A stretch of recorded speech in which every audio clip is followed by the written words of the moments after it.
morning. Good morning, everyone. Welcome to the regularly scheduled meeting of the Board of Public Works for today, Wednesday, January 4th, 2017, and Happy New Year.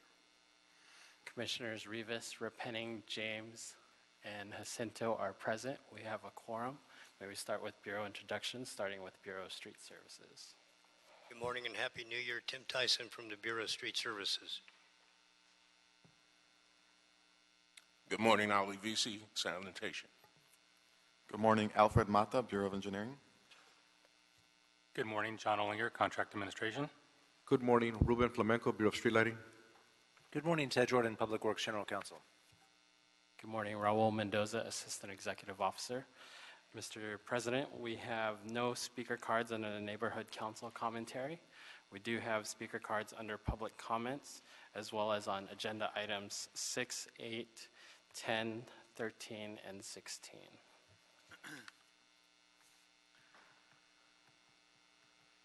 Okay. Let's take two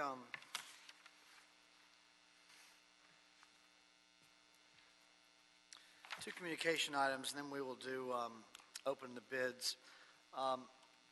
Agenda item number 14, A1 Quality Blinds has transmitted a stop notice in the amount of $2,572.50 for furnishing roller shades and draperies in connection with the DWP La Kretz Innovation Campus project. The contractor is USS Cal Builders Incorporated. Is there a second to my motion that we receive agenda item number 14 forthwith? By Commissioner Repenning. Any objection? Without objection, we will do so. Agenda item number 15, Matthew T. Bechtel of Lacker, Urban, Clifford, and Hodge, attorneys for Southern California's IBEW NECA trust funds, have transmitted or submitted a stop notice in the amount of $35,878.01 for furnishing electrical work and labor to Steiny & Company, an apparent subcontractor, in connection with the LAPD New Northeast Area Police Station project. The contractors Bernard's Brothers. Is there a second to my motion that we receive agenda item number 15 forthwith? By Commissioner Repenning. Any objection? Without objection, we will do so. We have two prior meetings for which we need to approve the meeting minutes. The meeting of Wednesday, November 30th, 2016, and the meeting of Friday, December 2nd, 2016. Is there a second to my motion that we approve those meeting minutes? By Commissioners Rivas and Repenning. Any objection? Without objection, we will approve those meeting minutes. Agenda item number 1, opening the bids on 2 public works projects. Mr. Mendoza on agenda item number 1 for the 2 public works projects. Good morning, Raul Mendoza, Assistant Executive Officer. So we'll be opening for bids for 2 projects. The first project is for the PP 671 Terminal Way Pumping Plant Rehabilitation, work order SZZ 12521, with an estimate of $2,515,055. That's in Council District 15.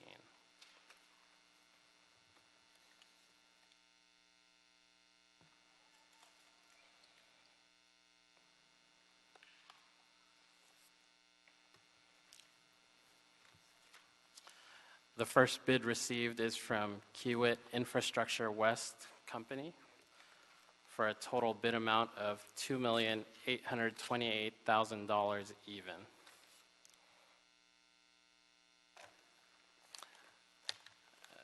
Bid amount, again, that's $2,828,000.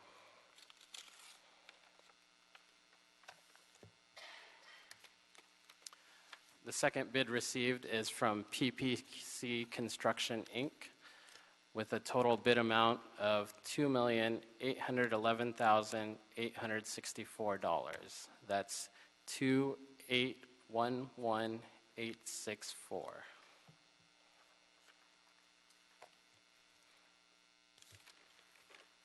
The third bid received is from Lyle's Mechanical Company for a total bid amount of $3,406,416. That's $3,406,416.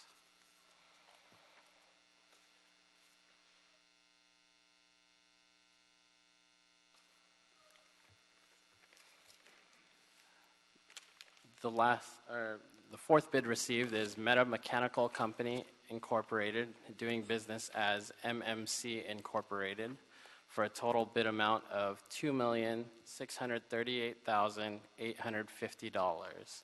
That's 2638850.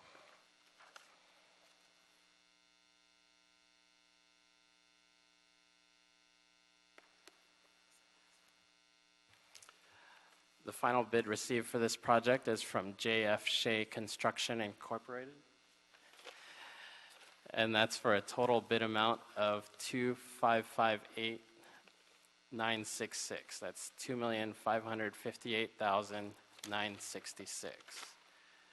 And actually, there's one more bid.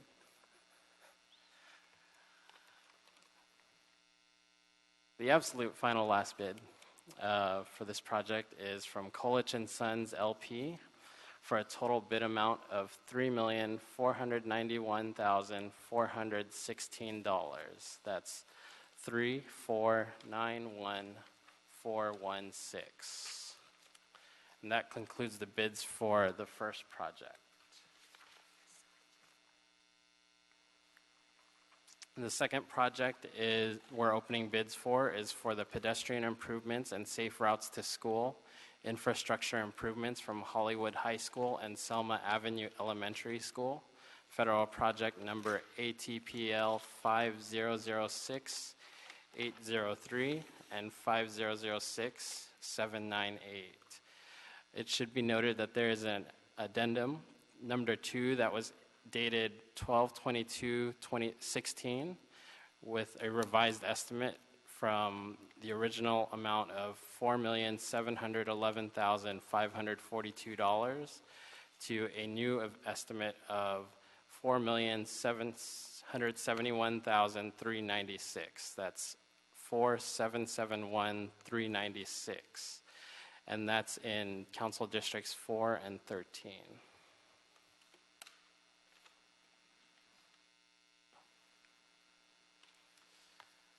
So the first bid received for that project is from Griffith Company.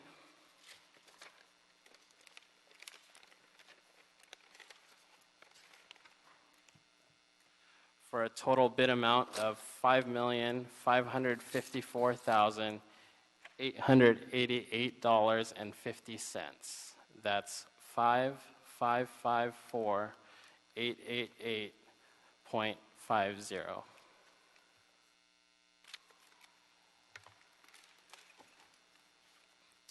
The second bid received for this project is from Toro Enterprises Incorporated.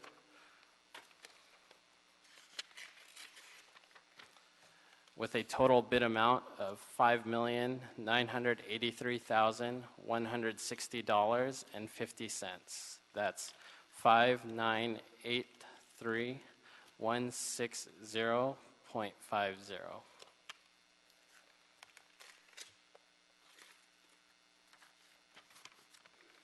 The third bid received is from Los Angeles Engineering Incorporated.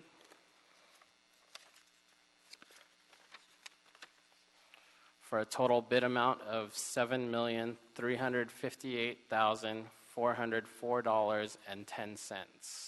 That's $7,358,404.10.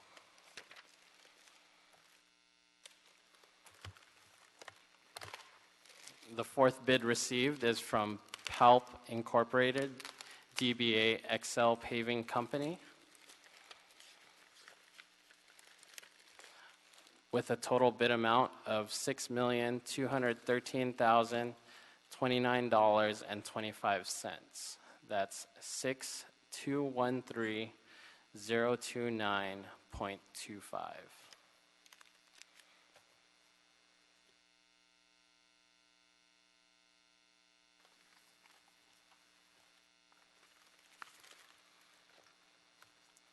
The fifth bid received for this project is from Sully Miller Contracting Company.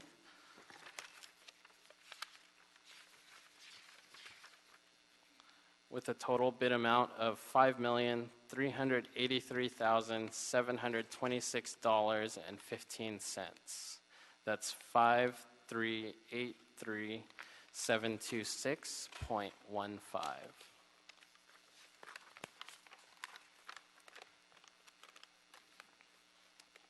The sixth bid received for this project is from Comet Electric Incorporated with a total bid amount of $5,562,996 even. That's $5,562,996.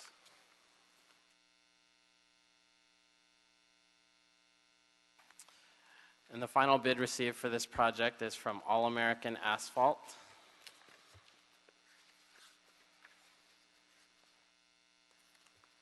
for a total bid amount of $6,138,883. That's $6,138,883. And that concludes the bids for the second project and for all the projects on item number 1. Thank you, Mr. Mendoza. Is there a second to my motion that we receive the bids forthwith? By Commissioner Jacinto, any objection? With that objection, the bids will be received forthwith. Agenda items 2 through 5, assessment hearings in CDs 4, 13, 3, and 11 for street lighting. Ruben Flamenco on 2 through 5. Ruben Flamenco, Bureau of Street Lighting. Item 2 pertains to a lighting district which we are creating in conjunction with the Bureau of Street Lighting initiated LED conversion project. Only public parcels are impacted. No private parcels are included in this lighting district. Items 3 to 5 pertain to lighting districts which we are creating in conjunction with the private development project. Ballots for items 2 to 5 were mailed on November 22nd, 2016.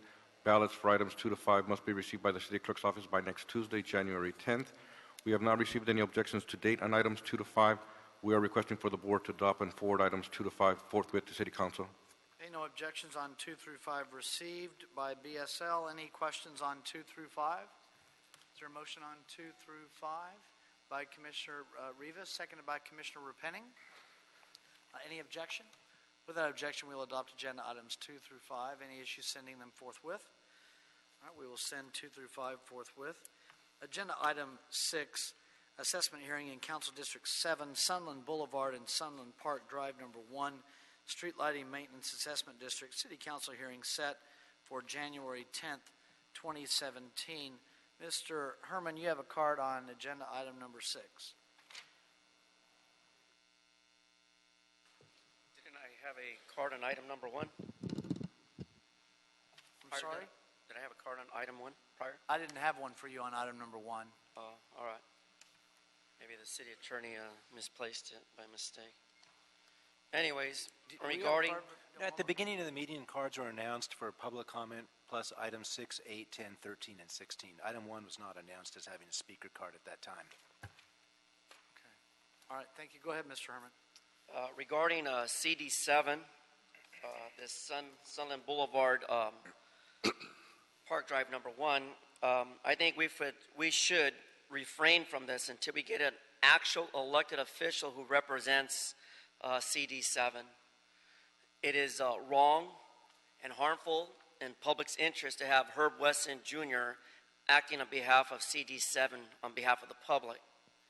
So with outcry and on behalf of that public's interest and concerns to CD7, I object to this motion, and I demand that Herb Wesson give up his seat to CD7 and return it to the next possible elected official who can take charge of CD7 and run the valley accordingly and not on a biased basis, racist way, as Herb Wesson has done in the past and has done recently. So I am condemning item number 6 until we have an elected official who represents CD7. By the way, street lighting is important because it does deter crime and rape in an area that is so impacted by child abuse and child sex trades in the valley. Thank you. Thank you, Mr. Herman. On number 6, Mr. Flamenco. Ruben Flamenco, Bureau of Street Lighting. Item 6 pertains to the Sunland Boulevard and Sunland Park Drive number 1 lighting district, which we are creating in conjunction with the private development project, a 6-unit condominium complex. The developer is required to install 2 streetlights. The lighting district consists of 3 parcels. Ballots were mailed on November 22nd, 2016. Ballots must be received by the city clerk's office by next Tuesday, January 10th. We are requesting for the board to deny the protest. We are also requesting for the board to adopt and forward this item forthwith to city council. Any questions on agenda item number 6? Is there a second to my motion that we adopt agenda item number 6? By Commissioner Repenning. Any objection? Without objection, we'll adopt agenda item number 6. Any issue sending it forthwith? Okay, we'll send number 6 forthwith. Agenda items 7 and 9, Council District 6, and actually let's do just agenda item number 7, Council District 6. Assessment hearing number 6, Firmament Avenue and Sherman Way number 1, Street Lighting Maintenance Assessment District. City Council hearing set for January 10th, 2017. Mr. Flamenco on number 7. Ruben Flamenco, Bureau of Street Lighting. Item 7 pertains to the Firmament Avenue and Sherman Way number 1 lighting district, which we are creating in conjunction with a private development project, 9 single-family residents. The developer is required to install 2 streetlights. The lighting district consists of 9 parcels. We have not received any objections to date. Ballots were mailed on November 22nd, 2016. Ballots must be received by the city clerk's office by next Tuesday, January 10th. We are requesting for the board to adopt and forward this item forthwith to city council. Questions on agenda item number 7? Is there a motion on number 7? Commissioner Asento. I'll second agenda item number 7. Any issues sending, first of all, any objections to number 7? We'll adopt agenda item number 7. Any issues sending number 7 forthwith? We'll send number 7 forthwith.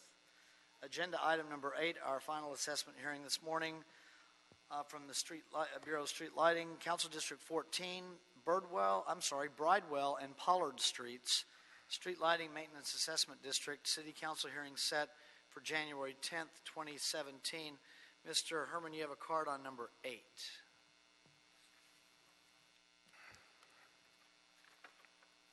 Bridewell and Polar Streets. Such a shame for CD 14 now that we're trying to improve our street lighting program for maintenance. But as you all know, that if you drive anywhere in Boyle Heights along any freeway, you notice most of the lights are off, and particularly near the area of Bridewell and Pollard Street. And that's because there's been theft to the copper vandalism in the city of Los Angeles. Not that I'm pointing my finger at Jose Huizar for tampering with our lights, but it is good to shed light on the facts.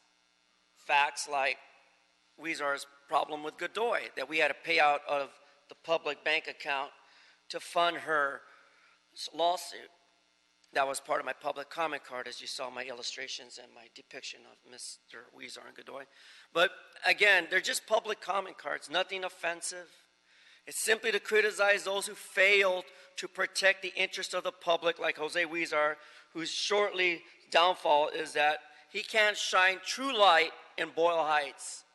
So, once again, how can he run for congressman if he can't shed light on the Bridwell and Pollard Streets in his own council district?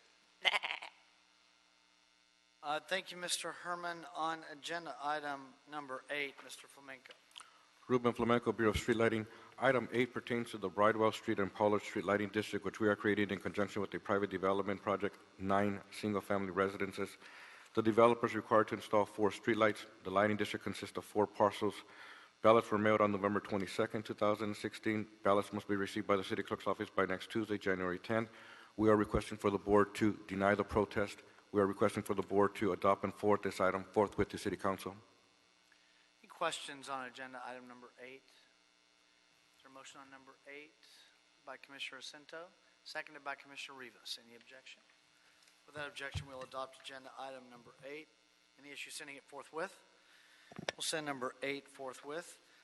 Thank you, Mr. Flamenco. Agenda item number 9 from the Bureau of Engineering, Council District 1, task for solicitation number 00-007, Pinnacle Environmental Technologies, recommending that the board authorize the city engineer to issue a revision of the task for solicitation number 00-007 to Pinnacle Environmental Technologies, increasing the budget authority from $420,000 to $475,000 for continued groundwater monitoring and related services for the Piper Technical Center. Mr. Mulhern on number 9.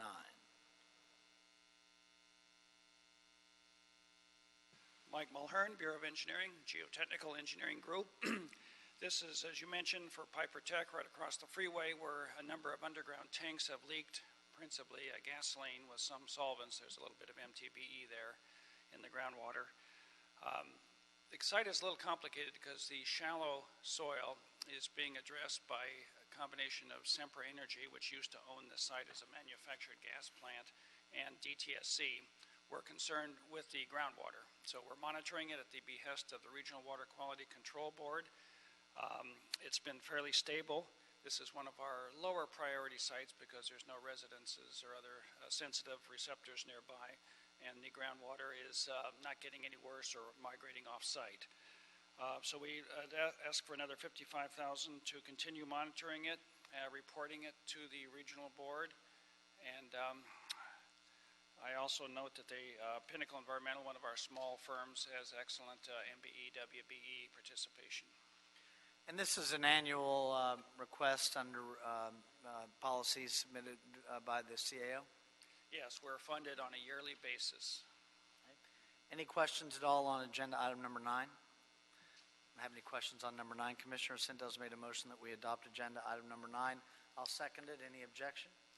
Without objection, we'll adopt agenda item number 9. Any issue sending it forthwith? We will send number 9 forthwith. Thank you, sir. Thank you.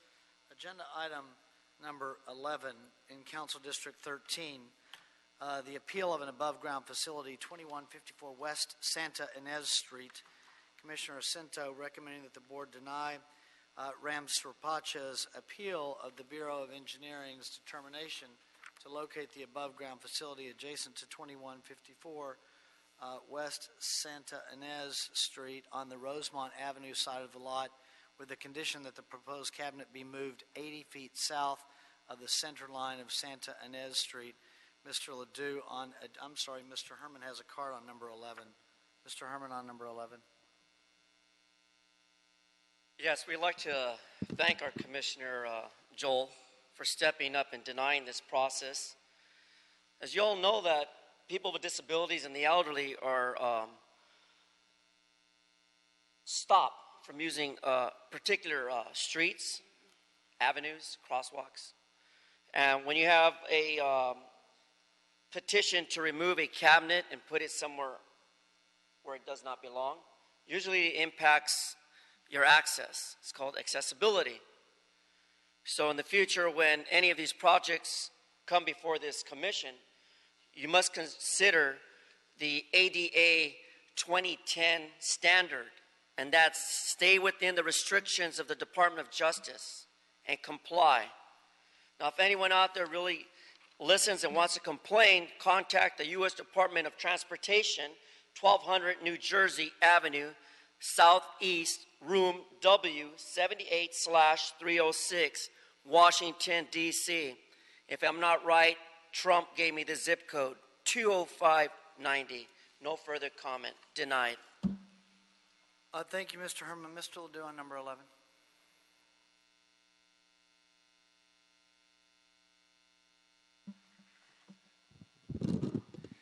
Good morning, Jeff Ledoux, Bureau of Engineering, Central District. This is AT&T high-speed internet cabinet to be placed at 2154 Santa Ynez Street on the Rosemont Avenue side of the lot. It's in CD 13, and they are remaining neutral. It was appealed by, I can't pronounce that name, Ram Safira, I think you said. He actually lives across the street from the location. He is not the owner of the lot that this is adjacent to.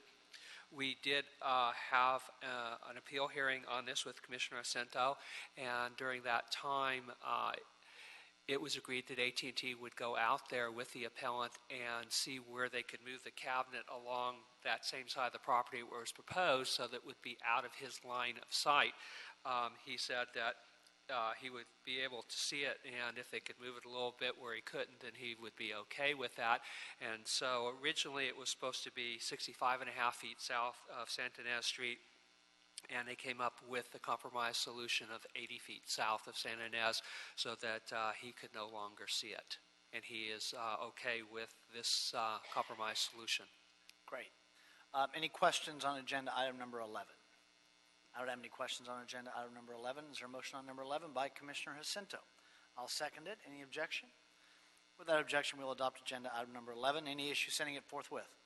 We'll send number 11 forthwith. Thank you, sir. Agenda item number 13, the mayor and city council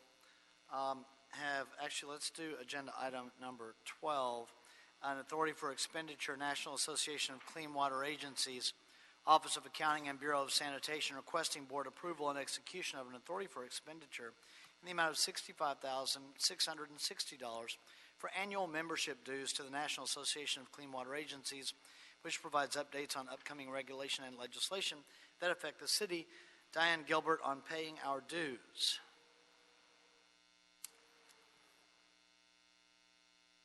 Hello. Good morning. How are you? Diane Gilbert Jones, LA Sanitation. The city is requesting that we pay our annual membership dues for the National Association of Clean Water Agencies. We have been a part of this association for over 20 years. This association is at the national level that advocates for clean water infrastructure and also clean water funding and national policies that affect LA Sanitation's core business. We are actively involved in the National Association of Clean Water Agencies. I am actually a member of the Biosolids Committee and work extensively with them on making sure that we have options and management technologies available for biosolids. We've also had them as a friend of the court. They filed an amicus brief in the actual lawsuit the city was in with Kern County, and we have prevailed in that lawsuit. So we would ask that you approve the payment of the annual fees for this organization. Any questions on this agenda item? Commissioner Penning has made a motion that we adopt agenda item number 12, seconded by Commissioner Jacinto. Any objection? Without objection, we'll adopt agenda item number 12. Any issues sending it forthwith? We'll send number 12 forthwith. Thank you, Ms. Gilbert-Jones. Agenda item number 10, Council District 5, requested appeal of an above-ground facility at 547 North Mansfield Avenue.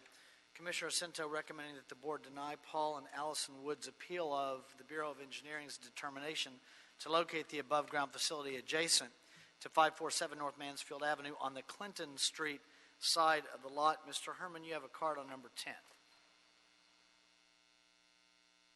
I pass. Mr. Herman passes on number 10. Mr. Woods, you have a card on number 10.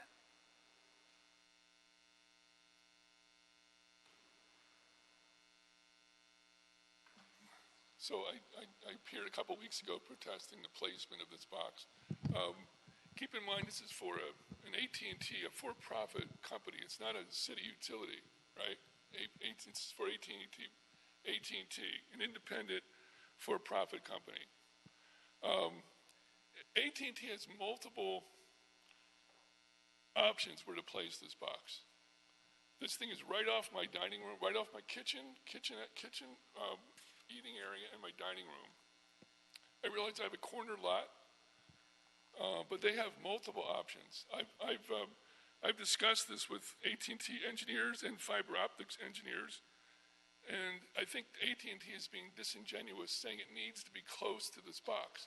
They have multiple options, commercial options. I'm on a tree-lined residential street. They want to put this box right off of my kitchen, right off of my dining room, when they have multiple options. Across the street, down the street, 2 blocks away, there's multiple commercial options. There are multiple options.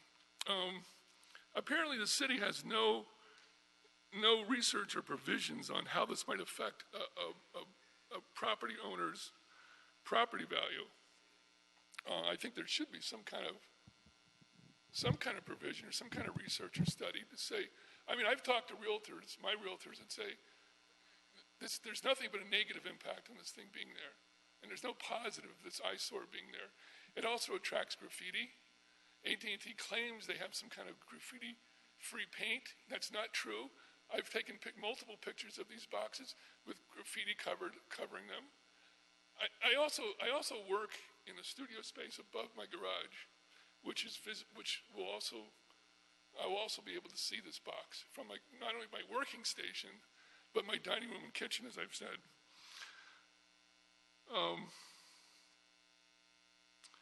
Also, some of these boxes I see come in multiples. Sometimes you'll see a box and then another box appear. The fact that engineers say this fiber optic box does not need to be near this pole, and there are multiple options in commercial areas or in empty lots, seems to me that I just don't know why they're dumping it on my property when there are multiple options. So that's basically my complaint. Okay, thank you, Mr. Woods. We may have some additional questions for you. Mr. Ledoux, on agenda item number 10, just a couple of questions for you and anything you were going to add. First of all, in the board report, there's a photograph of a wall a white wall with a brown fence that would appear, at least from the photograph, to provide a buffer of sort between the line of sight of what appears to be the first floor of the residence, at least at the front side. Is that accurate? It is, and it lines up with the backyard between the house and the two-story garage on the property. Okay. There were multiple references by Mr. Woods to other available locations. I think even the documents referenced perhaps on Highland Avenue or perhaps on La Brea. What were other locations studied by AT&T and or the Bureau of Engineering with AT&T? AT&T does have representatives here. They'll have to answer for anything other than the block that this is proposed on. We did do a site visit out there with AT&T's present. It could go across the street from where it currently is. Aesthetically, both sites, were basically equal in how much it disturbed whoever owns or lives at those properties. There wasn't one that was better than the other. Also, the power pole that AT&T is attaching this fiber optic cable to is on the same side of the street as the proposed location, so they would not have to do a trench across the street. But that was the only advantage to the one side over the other. So there is the advantage on the site that it's proposed. You don't have to cut into the street to trench across it, correct? That's correct. All right. Any questions for Mr. Ledoux before I call on the AT&T? Commissioner Penning. I have a question. The resident stated that this is near his kitchen. The photo that I see shows a fence.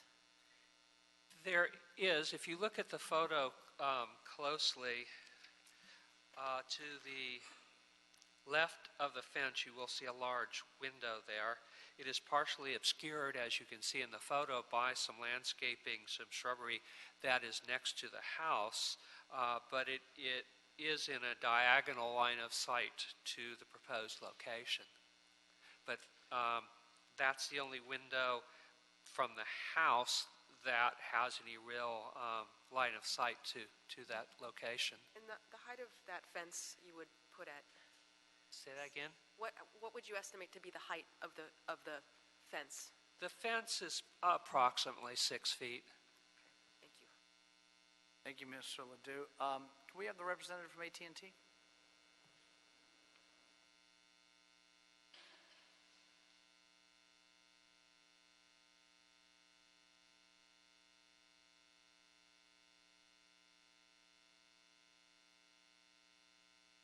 Just identify yourselves for the record. We keep an oral record electronically. Go ahead. Good morning and Happy New Year. My name is Noel Pele. I am with AT&T. I'm joined by my colleague, John Johnston. He is with our Construction and Engineering Division. With regards to the specifics of the placement of the cabinet for here, this is the optimum location based on the service area to be able, this would be the centermost area for the service area that we want to go ahead and cover for this residential product on this. Okay, first of all, just so we're clear on a term that can be vague, Yes. what's service? Meaning, what service will this structure provide to the area? This is the service that is our high-speed internet service, which would be the Gigapower, which we refer to as, in our world, as the AT&T fiber product. Okay. I recognize the difference between the proposed site versus the site across the street that would require cutting into the street and trenching. That would mean that the proposed site is a better site for the benefit of the area, immediate area. Correct. I recognize that. What about Mr. Woods, the appellant's position that there are other commercially viable sites in the nearby area, and at least suggested Highland Avenue or La Brea, areas that are not far away? I can defer to the specifics of my colleague John Johnson, but with regards to the overall reason why this is being placed in a residential community is this product, our high-speed gigapower internet service, is solely a residential product. Okay. Good morning, John Johnston. Recognizing that it could be a residential product, but that doesn't necessarily answer my question as to whether or not this infrastructure could be placed on a nearby, more commercial street like La Brea or Highland. Recognize that Highland may not be, but La Brea certainly would be. Go ahead, sir. The reason we have it placed in this location is the design and the concept of this product is to place the cabinet in the center of the serving area, which is a couple of blocks wide by a couple of blocks long. And by placing it in the center, it allows for a better service of product, less fiber to be placed from there to the homes. So if you were to move this infrastructure to, let's say, La Brea, I'm going to take Highland off the table, but let's say if you moved it to La Brea, what would that mean would have to happen for the service to be offered to the community that is being affected? Well, in this case, I believe La Brea is outside the area that we're serving. So you couldn't reach the area that you're serving with this infrastructure? Well, we could, but it goes completely against the designs of the way that's intended to work. So what would have to happen?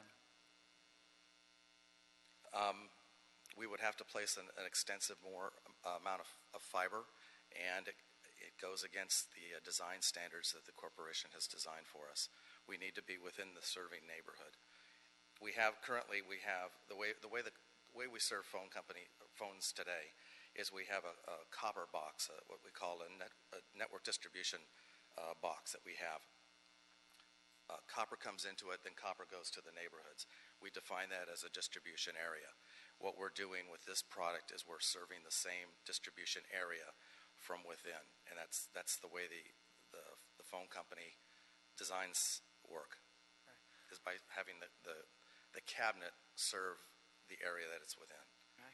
Yes, sir? One additional point to that is it could entail us to have to place an additional cabinet in order to be able to fully serve this area that we're looking to serve right now. That's what, yes, thank you. That was more direct to my question. Mr. Ledoux, can I ask you a question real quick? A couple of things.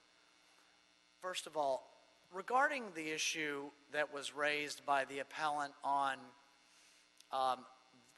what effect it would have to property values, we hear that on occasion.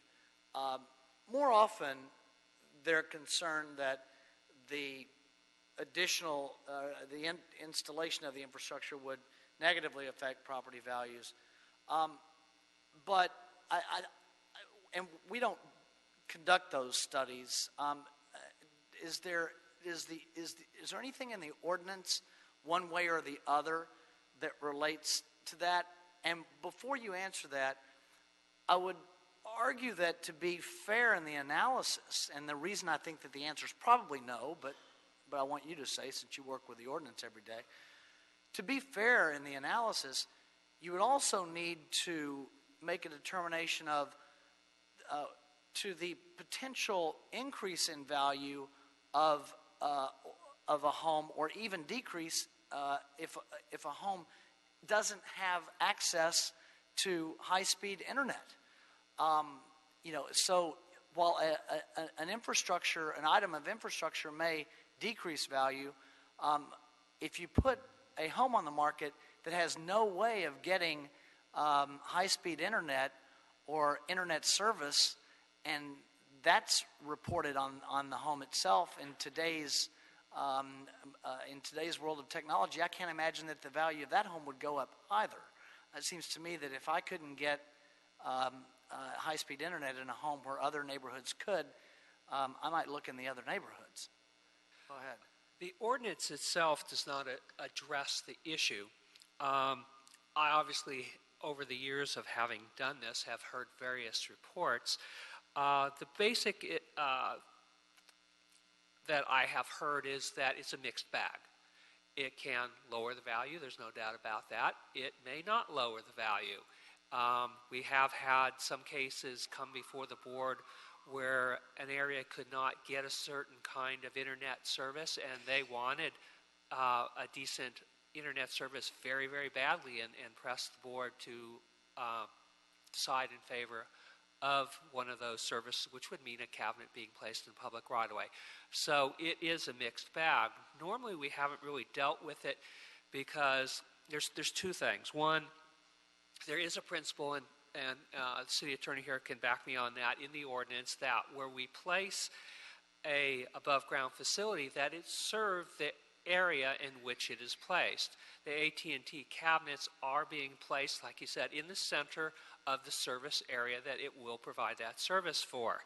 The other thing is that within that area, no matter where you place the box, that same argument could be made, because in your time here, no one's made the argument it's going to make my property more valuable. They've always said the opposite. So it's sort of a smooth issue. It's a washout no matter where that box would be placed. Right, although one of the things when I was, and I appreciate the answer, one of the things that when I was preparing for the hearing this morning that I wrote was using the term of the appellant, that it's an eyesore.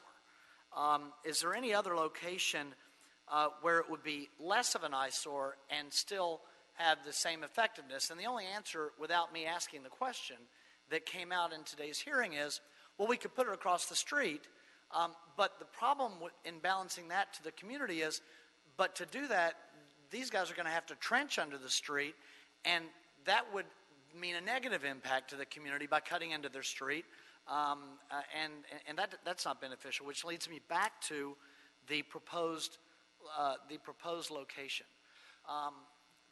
I don't have any further questions. Anybody else have any questions?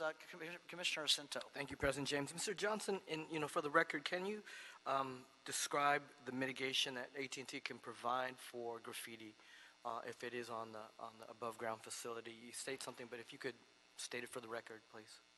The cabinet, when we install the cabinets, we place a decal on the cabinet that gives a phone number to call for 48-hour response on graffiti removal.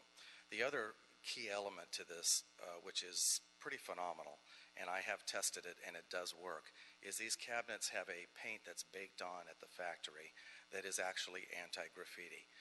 If you take a cloth, it wipes right off. And I didn't quite believe that when the product first came out, and I took my finger and it actually came off on my finger. But it does work, and we were able to just come up and wipe the graffiti off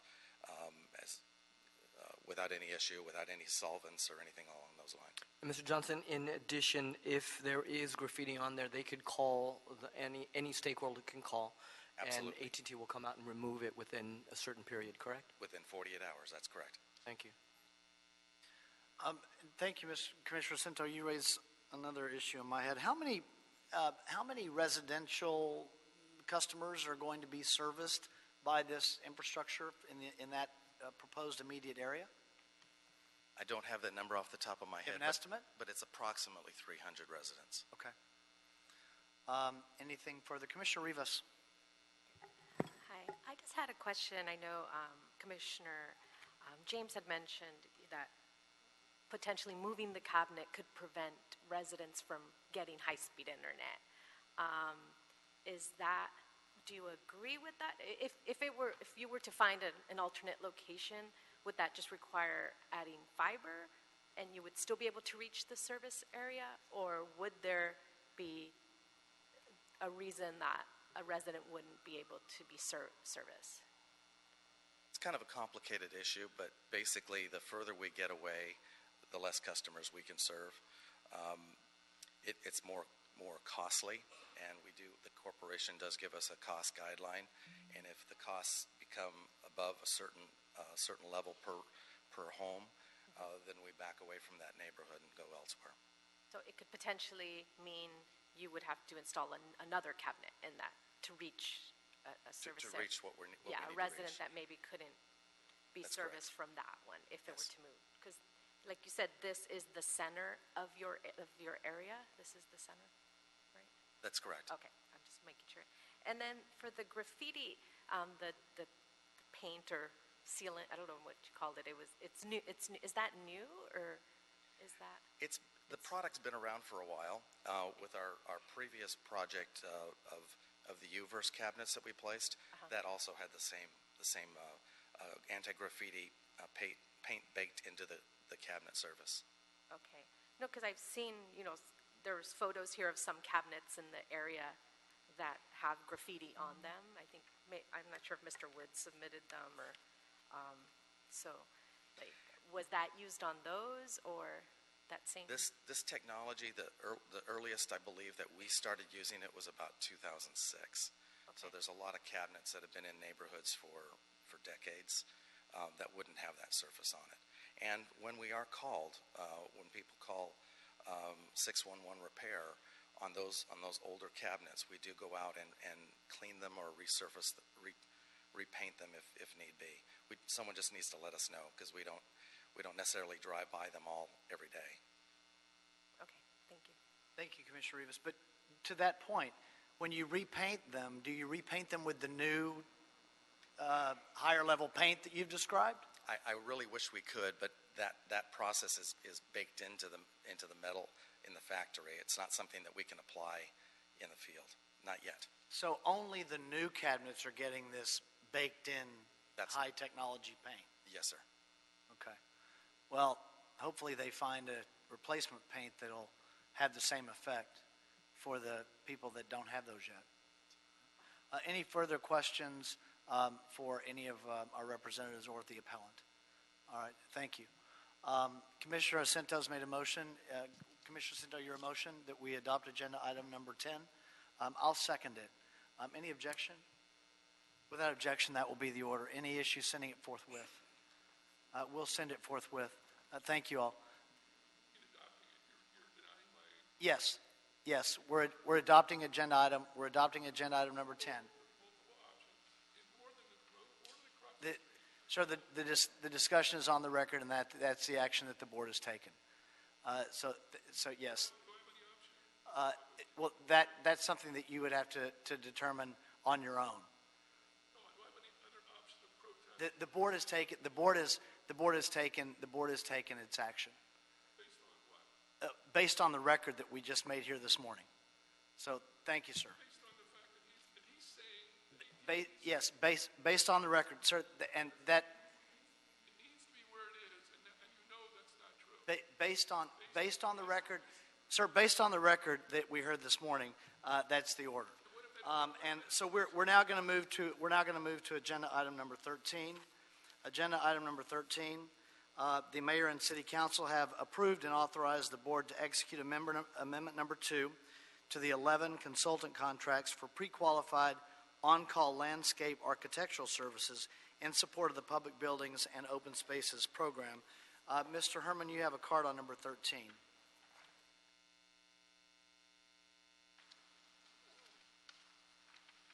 Doesn't sound very free spirit around here. People don't like blight. I particularly don't like blight. But regarding all of CDs that are involved with the mayor's approval for a architectural service in support of public buildings on open spaces, what do the American people think of that? We all know that our mayor has been absent because we see the eyesores by the airport just brought out in the news. What are we doing to landscape around the airport? Nothing. What are we doing to protect the rights of citizens that still have a home near the airport and an area targeted by the homeless? Mr. Mayor? Nothing. Well, Mr. Mayor, do you find any objection to make the situation better? No, I just want to become the next mayor for 4 years so that I can swamboodle everybody like the Democrats have done, except Trump kicked me out of Washington. Well, Mr. Mayor, once again, you have a proven record of failure to commit to your constituents. So at this point, I find you as an executive amendment for this item BPW 2017-006. I find it offensive. So you should abstain and object from any proposals open to open space because after all, it belongs to the public. You're giving property out to developers just like you did right now with this gentleman protesting on the ATT box. It's all about revenue. It's all about making money. No one's going to argue that. No one's going to contest that other than a person who's being impacted in his home and in his environment. So you 2 see, minutes. you're wrong. Thank you, You Mr. failed, Herman, on Mr. number Mayor. 13. Any questions on number 13? This document is just being sent back to the board by the mayor's office for signature by the president of the board. I'll make a motion that we adopt agenda item number 13, seconded by Commissioner Cento. Any objection? Without objection, we'll adopt agenda item number 13. Any issue sending it forthwith? We'll send number 13 forthwith. Number 16, Board of Public Works oral report, Transportation Quarterly Project Status Update from the Metro Transit Authority and the Department of Transportation. This was continued from Wednesday, December 14th, 2016. Mr. Clark?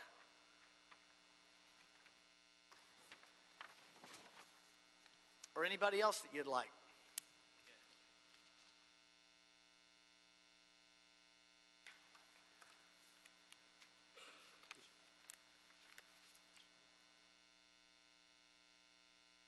Thank you, President James. Yes, we are here for our quarterly report. As you know, we come to this board quite frequently for individual actions, and we just want to give you an overall update of our program. Our 3 key project managers are here. I just want to say overall, the biggest thing that's changed since our last appearance has been the passage of Measure M. This will greatly expand the transportation options in Los Angeles County. Right now, we're actively developing our tactical plan to start implementing a number of our projects, many of which, of course, are in the city of Los Angeles. So we will have a good long-term relationship on those projects.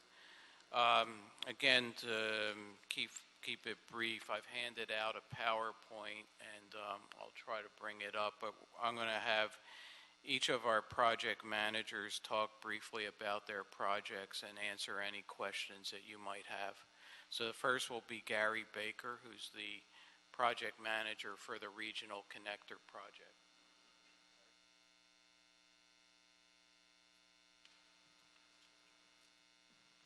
Good morning, President James and members of the board.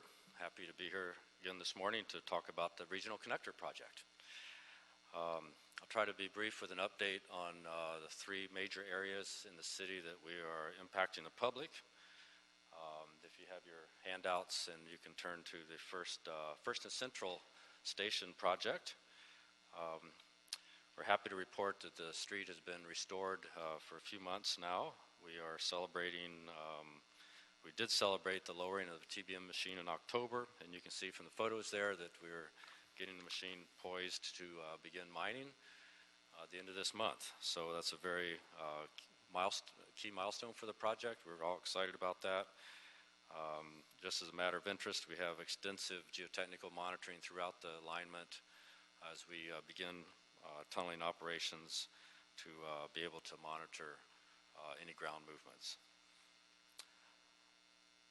Next slide is 2nd and Broadway, where a lot of the construction activity is presently happening. We were here at the board, I believe in October, asking for your permission to for the next phase of work, which is continuing. We've finished the decking of Broadway intersection and opened the street. Second Street is half done with the decking operation, and right now we're doing weekend work on Second and Spring. I think that was the last action we had before you. At the time, you had approved 13 weekends. We've finished 2, and we're ready to resume after the holidays this coming weekend.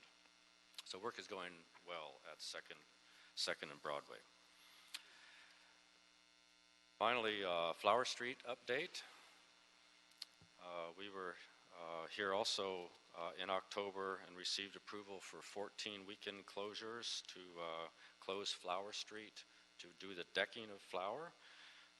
We have finished the first half of that work, and we have suspended the closure operation to work beneath the deck, as you can see in the first photo on the right there, while we suspend some utilities and do some structural upgrades. We expect to be transitioning to the south half of Flower, which I know is of key importance to the hotel because that will restore their normal approach to the hotel during the weekend closures. We will be doing that on the 27th of this month.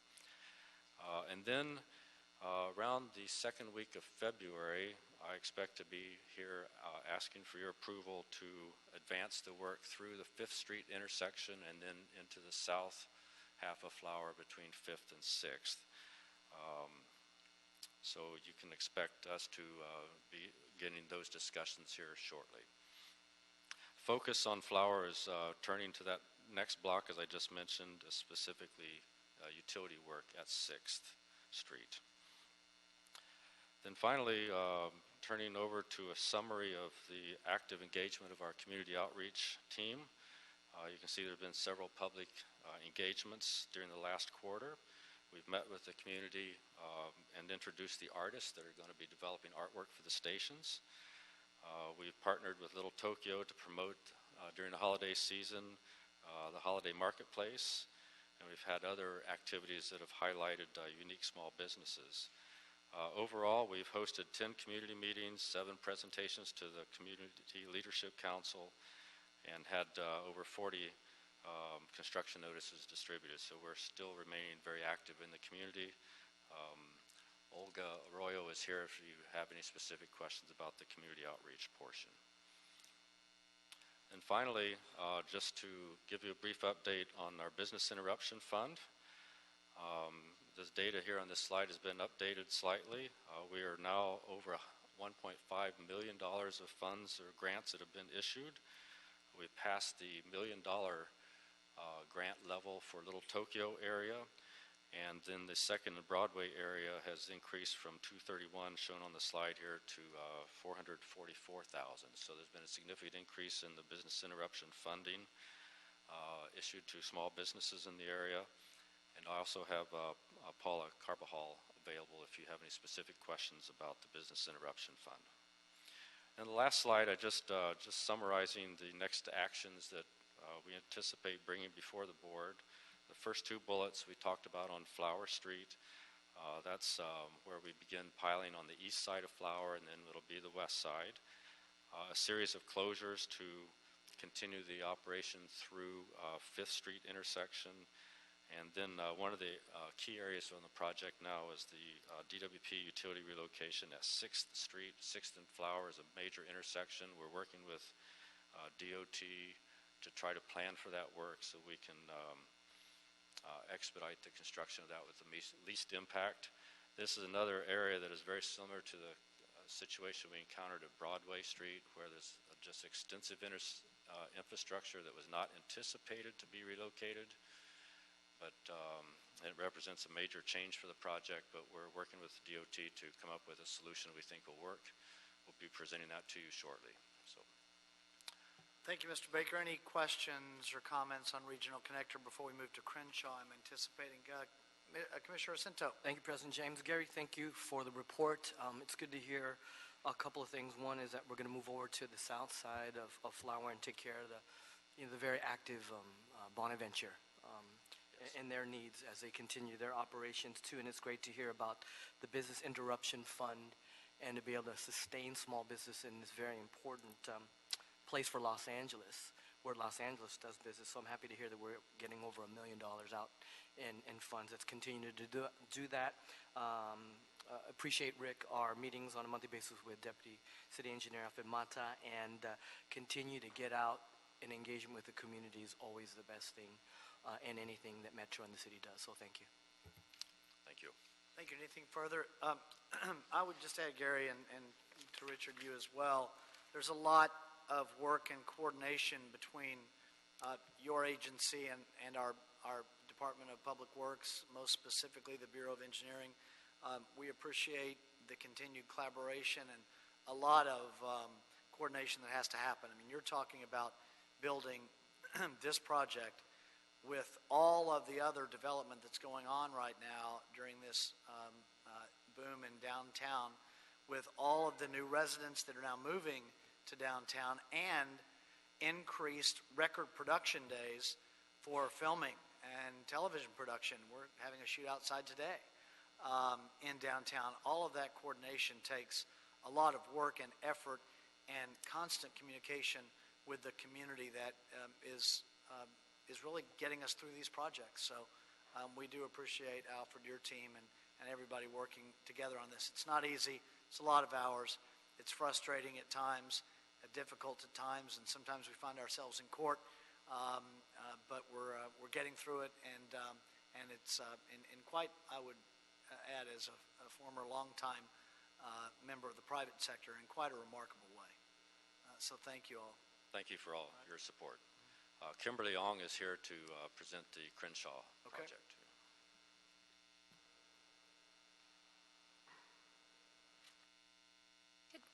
Good morning.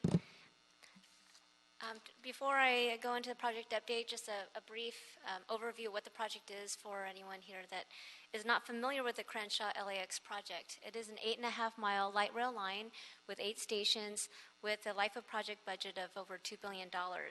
And the project will connect from Expo Crenshaw to the Green Line, going through Los Angeles, City of Inglewood, Westchester, and near LAX. The next slide shows the traffic closures, just a snapshot of different traffic closures. In Council District 11, we do have a traffic closure for 111th Street work. We also have ongoing partial closures in the Park Mesa, which is an at-grade area. And also, we will be requesting a weekend closure once Harriet, our tunnel boring machine, completes the last bore. So we did complete the tunneling for the southbound tunnel in November, and we expect to finish our second tunnel late March. And following that, then in order to bring the tunnel boring machine out from underground, we will need a night closure to bring all that equipment up, very similar to when we finished our other bore. And then the next one, for our project update for our segment C, which is the northerly section, this is where we have our 3 underground stations, and currently we're tunneling. We are progressing our work at our 3 underground stations. At our Expo Crenshaw station, we're beginning to work on our concourse level, which is that next level up from the bottom of the station. So we're getting that work in place. At our other stations at MLK, we're starting to work on our invert column work, and then at Vernon, we're working on our on our lower walls. So that work is going very well. And in segment B, which includes the Park Mesa area, we are continuing with our at-grade section. I would like to extend my thanks to the city staff who have been working very closely with us to meet our construction schedule. Currently, we're in the north part of Park Mesa. We are scheduled to start in the central part of Park Mesa toward the end of this month. And your staff have been very good at working with us diligently to keep up with our submittals and approvals. So in Park Mesa, if you've been out there, we've been working out on the frontage roads. In December, we were paving on that southbound frontage road area.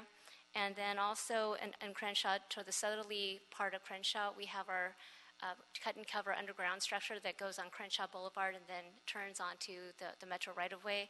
So we are working on that as well. And then there's also an illustration here for the portal that we're working on. And we also are working in the city of Inglewood with the stations in that city. And then in the southerly area for segment A, we are continuing with our MSE wall work, all of our bridge work, making a lot of great progress. We finished the false work installation for the Century Aviation Station, and now we're building the station. We're finally getting to the station. And we're also continuing with the work for the connection of the bridge to the Green Line. So that concludes the update I have for the Crenshaw LAX project, unless there's any questions. Any questions? The only question I would have, and then I have a comment. I think there was a community meeting recently that took place regarding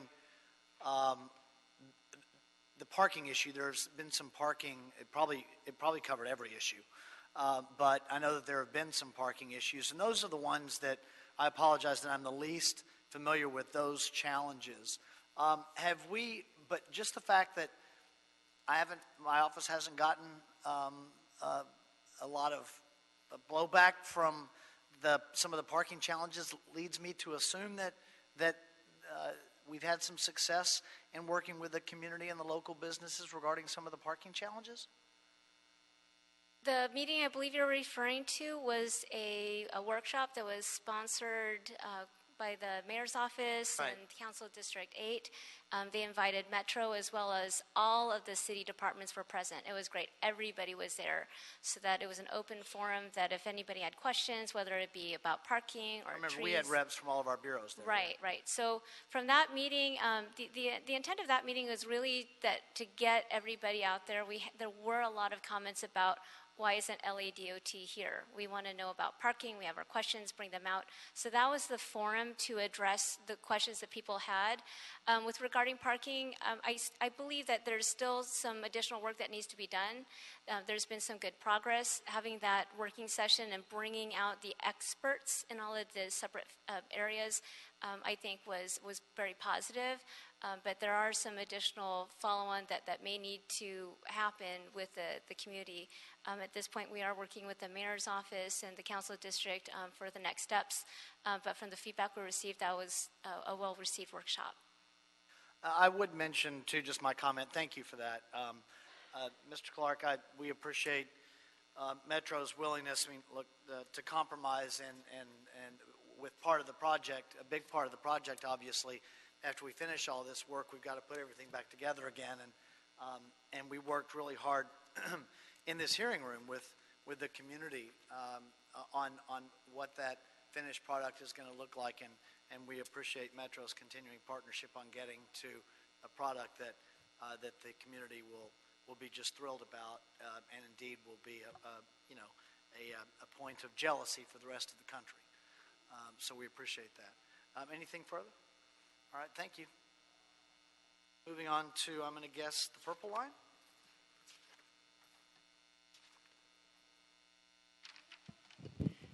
Yes, good morning. My name is Jim Cohen. I'm the project manager for Section 1 of the Purple Line. On slide 1 gives an overall view of the entire Purple Line extension, including Section 1, my section, which has stations at La Brea, Fairfax, and La Cienega.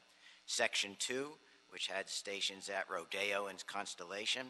And as a side note, we are now, this morning just had a FFGA signing ceremony for federal funds for Section 2. And then finally, Section 3, adding stations at UCLA and the VA hospital. The second slide kind of is a more detailed view of Section 1. It's 3.9 miles, 3 stations. We pick up the existing terminus of the Purple Line at Wilshire Western. We have a staging area at Crenshaw and Wilshire. Our first station, again, Wilshire and La Brea. Second station, Wilshire and Fairfax. And third station at Wilshire and La Cienega. Next slide kind of gives them an update of what's going on out in Section 1. At Wilshire La Brea, we have completed all the decking. We planned on 22 weekends to complete the decking. It was completed in 16 weekends. At Fairfax, we're well underway as far as the pile installation. We've completed the piles on the north side of Wilshire and currently are working on the south side of Wilshire. At La Cienega, which is actually in the city of Beverly Hills. We've demoed and created our staging areas for future work in there. Jet grouting, which is required to support the excavation in between the tunnels every 850 feet. We have a cross passage for safety reasons. We've already started jet grouting east of La Brea Station. Cross passage 9 is done, 10 is under the way, and 8 we're setting up right now as far as traffic control. The tunnel boring machine is being fabricated, and we expect delivery at the end of 2017. Next slide is a simplified bar chart of the activity at Fairfax Station, because that's where the major work is happening at this point in time as far as the Board of Public Works. We've completed our advanced utility relocation, which gets all the major utilities out of the way prior to the piling. As I mentioned earlier, piling is well underway at Fairfax, followed by decking operation, which I'll go into in the next few slides. After decking is complete, we start our station excavation under the decking while the traffic travels above our work zone. Station construction, building the actual concrete station. And we also have tunneling, which we're planning to start at La Brea and heading east towards Wilshire Western. We take the tunnel boring machine out at Wilshire Western, put it back in at La Brea, and then tunnel west through Fairfax and get to La Cienega. And later on in late 22, we have our testing and revenue service. Next slide, again, some more information on Fairfax. There are approximately 460 piles to be placed. We drill, install the pile, and backfill the hole all in the same day, so we don't leave any open holes overnight.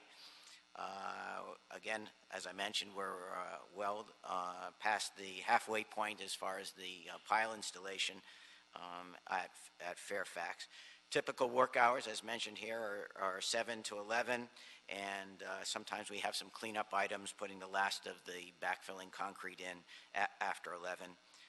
We currently have our K-rail set up at Fairfax, and we're maintaining 2 lanes in each direction. And when we get the piles, when we need to put the piles actually across Fairfax, we're going to have some directional closures on Fairfax and Wilshire in order to get those piles. As I mentioned, after piling, we have the decking. We will have decking the concrete road surface on the east side at Ogden Drive, all the way past the west side of Fairfax, where the 99-cent store. That will be the extent of the decking. The decking goes curb to curb. It's precast concrete panels. Sidewalks are maintained, and if we have to have some temporary pedestrian detours, we do that, but we reinstall the pedestrian access as soon as possible.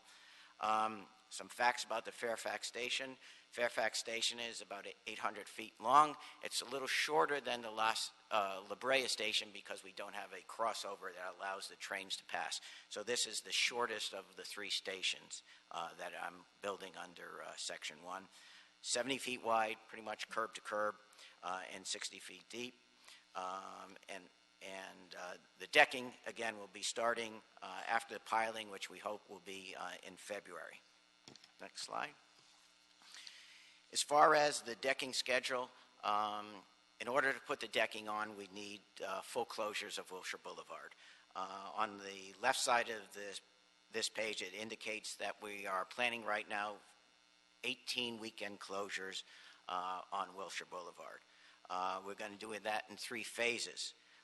We'll be going from Ogden to Fairfax, about 10 weekends to close to do that decking portion, 4 weekends in Fairfax intersection proper, and then another 4 weekends west of Fairfax. Full closures are typical full closures. We start the full street closure at around 8 o'clock on a Friday, and the street opens on Monday at 6 a.m. We are working with LA DOT to see if we can continue what we had started at La Brea, which allows us to start closing some of those lanes earlier at 10 o'clock in the morning and bring Wilshire down to 1 and 1. This allows us to do our heavy, really noisy work, which is cutting the concrete during the daytime so we don't impact the residents as much. So we're going to be requesting that. It was very successful at La Brea, and we hope to get that same agreement and permission at Fairfax. Traffic action plan kind of follows the same decking schedule. We have detours that were submitted and will be approved by LADOT. Detours change based on the phases. Phase 1, the 10 weekends, we'll have a detour plan from Ogden to Fairfax. We have another detour plan while we're in the intersection of Fairfax, and then a detour plan when we're west of Fairfax. We hope and plan to be in front of the board in January to get approval on our 18-weekend closure and our detour plan. And that concludes my remarks. Any questions? Thank you. Dennis, any questions or comments? So we'll start with Commissioner Cinto. Thank you, President James. Great report for the subway to UCLA by the Olympics. So that's in a very aggressive time frame, and obviously we need to work together continuously and efficiently to really realize that goal. I know that in our monthly meetings, Deputy City Engineer Mata and I have been meeting with Rick to review the excavation and the tunneling method, the SEM. I think it's important for public stewards, for the public right-of-way, including what's underneath, that we continue to be allowed and to partner in our review of the methods so that we can sign off and be okay with that too. So I just want to impress upon that for public record. Thank you. Yes. Thank you, Commissioner Cinto. And this is old news on this project, but I'll do it again because I just thought it went really, really well. The work that you did with the community on and our board and our urban forestry division on the tree removals and the trees that you all really sharpened the pencils on to be able to save related to the project. Again, just to thank you for the collaboration. And we have a speaker card that before Mr. Clark, if you have any closing remarks, but we'll take Mr. Herman's speaker card on number 16. On the oral report that you just heard, sir. Well, infrastructure that is taking some time. We're the second largest city, but we're behind in our infrastructure. Isn't it obvious? But for the record, I want to state under the U.S. Department of Transportation at 1200 New Jersey Avenue, SE, room W78/306, Washington, D.C. 20590, that the city of Los Angeles, regarding parking, has discriminated when coming to the idea of preserving our right, those with disabilities, to have plentiful of parking. Now, when it comes to this situation, you must ask yourself, as brought out by the president, most of the complaints deal with public parking. Nobody wants someone from the train system parking in our residential neighborhoods, creating density parking issues, let alone having a car parked in front of your home, not allowing you to get out for over 24 hours because the person parked too close to your ramp to exit your home. Now, in particular, here's a good situation. At Lot 2 in the city of Los Angeles, they have reserved parking with a fee of $8 all day at 300 East Temple Street, for the record. And regarding Regulation 195 of the International Symbol of Access, they do not have van access parking. Now, how the hell do you want people to park in the city of Los Angeles to get to the train, to use the multiple train use? It's impossible. Hypothetic and pathetic. Second of all, we're building a bridge that's gone over cost. Crossing over from Boyle Heights, the east side, into the west side of Los Angeles. It gets everything because the biased people that make these decisions on our behalf for transportation leave us out of the program for transparency. Thank you, Mr. Herman. Mr. Clark, anything you wanted to add in closing before our next quarterly report? Looks like we're going to have a busy quarter on the early part of the quarter. President James, just thanks for the opportunity to come here and present to the commissioners. We have a big, complicated program in front of us, and it takes a lot of hard work. And the main thing we want to do is to keep up the two-way communications in forums like this, but also like in the monthly meetings that I have with Alfred Mata. These are valuable things, so if the inevitable issues do arise, we always know who to pick the phone up and who to call, and somehow they always seem to get resolved. So thank you. Thank you, and I would just add, and you can pass this on to Mr. Washington over there in the front office. We appreciate the regular collaboration with his office as well, and the breakfast meetings that I've been to many of those. And also, it's the first time I've had the opportunity to say so publicly since November the 8th. Congratulations. Thank you for all the hard work on Measure M. We really look forward to our part in the implementation of Measure M and what that will mean for us in local return. Thank you. So the oral report from Metro and agenda item number 16 will be received. Agenda item number 17, oral report from Bureaus of Engineering, Sanitation, and Contract Administration on the status of consultant contracts. Mr. Mata, your name's been bantied about a bit in the last few minutes, so why don't we start with you, sir? Very good, thank you. Alfred Mata, Bureau of Engineering. In reviewing our personal services contracts, we did identify one contract that is within 120 days, that is due to expire within 120 days from today. An update on that is we are in the process of extending that. We're in the final process of finalizing the board report, so it should be coming to the board for extension in the next couple of weeks. And that is the only contract that we have that is within 120 days of expiring. Okay. Thank you, Sherry.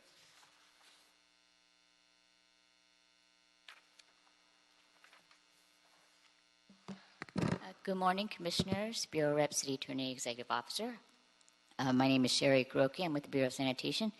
We have two contracts expiring within the next 120 days. Both of them will be renewed. The first one is with Myron Electric Construction. I've spoken about this contract several times already. I will be amending the contract to clarify compensation language contained in the original contract, as well as exercise a one-year renewal option contained in the contract. The second one is with Big Belly Solar. We're amending that contract to increase the cost ceiling of the contract, as well as considering extending the contract if requested to do so by Council District Number 1. That's it. Are we going to see on Big Belly Solar anything additional beyond the Council Districts 1 and 14, where I think they are right now, that you know of? I'm not aware. I do know that if they do decide to continue with the program, I guess the sanitation will actually release an RFP for services, perhaps from other companies in addition to Big Belly. Okay. Thanks. Anything for Sherry? All right. Thank you. From the Bureau of Contract Administration, Luis Echevarri. Hello there. Good morning, President James, Commissioners, and Executive Staff. My name is Louis Echevarri, and I'm with the Office of Wage Standards of the Bureau of Contract Administration. On May 6, 2016, your board adopted and executed contracts with 12 consultants on our pre-qualified on-call list for various wage standard enforcement and implementation projects. In December, we issued a task order solicitation number OWS 17-003 to conduct direct outreach and one-on-one counseling to inform employees working in the city of Los Angeles on minimum wage requirements and steps to take if a violation is suspected. This TOS was awarded to 6 consultants from the pre-qualified on-call list. We don't have the final numbers yet, but through this TOS, we are hoping to reach approximately 10,000 employees working for industries with a high risk for noncompliance in geographic areas with high concentrations of ethnic and immigrant populations. Moving forward, we plan to continue our focus on employee outreach, specifically on counseling and referral services, and assistance in filing and evaluating wage theft, sick leave, and retaliation claims. This concludes my presentation. We are happy to answer any questions you may have. Questions for Mr. Echevarri? I don't have any. Thank you, sir. Thank you. That will complete the oral report on agenda item number 17. The agenda item will be, the oral report will be received. Mr. Mendoza, are we clear other than general public comment? Yes, we are. Okay, then general public comment, Mr. Spindler has a card on general public comment. Mr. Spindler on general public comment. Mr. Spindler's not here. Mr. Herman on general public comment. Mr. Herman? Yes, in regards to Mr. Davis supporting Herb Wesson under the current issue of the critic who used his public comment card as a First Amendment expression from Encino, I find that Mr. Davis' support of those malicious lies and allegations against Wayne Spindler are horrible. You should stop lying and putting people behind bars for speaking up and speaking what's on their mind to protect public interest in public meetings. Ralph M. Brown Act, 54950. You must come to an understanding that not everyone is a paid speaker, and not everyone here is in support of your special interests of development by your paid-to-play developers. So either you get on the game and don't be like Eric Garcetti, who gets on his knees for development and allows the homeless situation under HHH, AB 1618, AB 1822 by Mark Leno of Sacramento to go unnoticed. Enough's enough. Stop harassing the homeless on the streets and the sidewalks. It's unreasonable that they can't sit and squat on a sidewalk that we pretend doesn't belong to them. After all, we are the taxpayers paying for it. If there is a solution to homelessness, then let it start with Eric Garcetti standing up for the homeless who live on the sidewalk, who live under the bridges, who live at the everyday overpasses. Because I don't find nothing offensive in what Wayne Spindler did to defend our actions under DWP at the Van Nuys public meeting. So butt out, you bunch of losers who butt in Herb Wesson's lying business and deception. If he's going to not pay his own mortgage, let alone you think he's going to function our city to pay our own debt? 2 minutes. We're in a ceiling crisis here. God's sake. Thank you, Mr. Herman, on general public comment. Also on general public comment, Paul Woods. I have one comment and 3 questions. Am I allowed a couple of questions? Let me just state, Mr. Woods, since you're not a regular attendee of the meetings, for pursuant to the Brown Act, at general public comment, you're allowed to make commentary. You can ask whatever, you can put whatever questions you want to, as anybody can, on the table. But we don't have, and we're not allowed to have, under the Brown Act and pursuant to state law, any kind of dialogue pursuant to that. You can make your record, but we're not permitted to respond accordingly. So go ahead in the 2 minutes that you have. Well, okay, AT&T, in regard to my case, AT&T has multiple alternatives to the placement of this box, in addition to the locations across the street. And I wondered if you had any independent information or facts that show that this box cannot be placed in another location and not be as effective. From what I've heard, because I've talked to engineers, AT&T engineers, and also independent fiber optic engineers that disagree with the comments AT&T were presenting today, which I think went to the probably you deciding in their favor, because it needed to be near it couldn't be another place because it somehow wasn't as effective. So you can't answer that question. There was no other information presented other than AT&T's claims this morning or in the past that it just had to be there without any independent research or facts backing up the fact that that's not the case.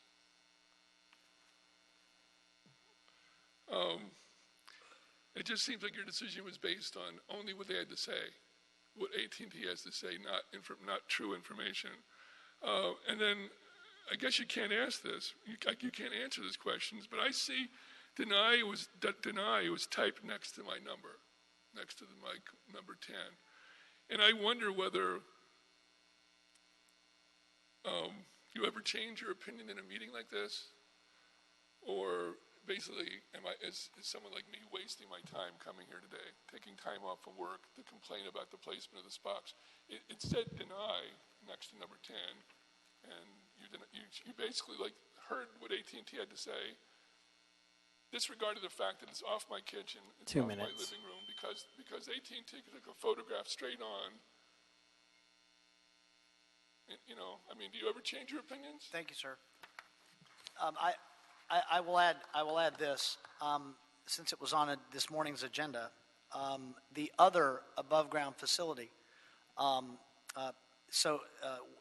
a circumstance where, based on the request of the appellant in that action, yes, the board and AT&T and the Bureau of Engineering changed its position, and the box was moved. Circumstances were different, but we probably, if you did a study here, you would see that we probably alter the recommendation, I would say, around 40% of the time. Thank you. One more comment. Do I have any other alternatives to increasing this protest, or taking this protest to another level? I don't know if you can or not. That's something that you could, you might want to check with your own counsel. I can't provide advice to you one way or the other. No, not advice, it's whether there's any alternative. Mr. Jordan, is there anything that within the bounds of, I'm trying to be helpful here, but within the bounds of what we're able to do, is there any place to go next?